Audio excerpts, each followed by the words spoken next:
சைவ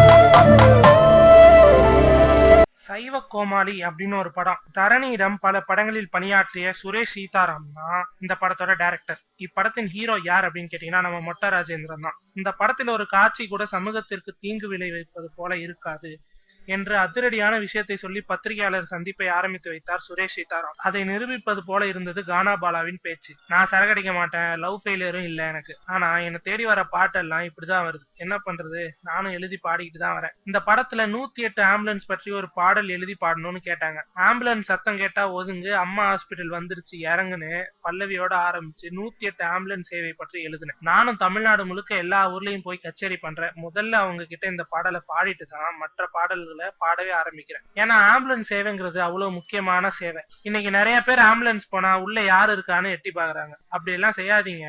சில பேர் காலியா தானே போகுது, எதுக்கு சவுண்டு குத்துட்டே போறான் என்ற எரிச்சல் ஆகுறாங்க. ஒரு உயிரை குறிப்பிட்ட டயத்துல போய் ஏத்திட்டு வர்றதுதான் முக்கியம். அதனால பேஷண்டோட வரும்போதுதான் சைரன் போடணும்னு அவசியம் இல்ல என்று யதார்த்தமாக பேசிக்கொண்டே போனார் கானாபாலா. கடைசியாக மோடியும் ஒரு மோதி விட்டு தான் போனார். நான் இந்த பாட்டுக்கு காசு பணம் வாங்க கூடாதுன்னு தான் நினைச்சேன்.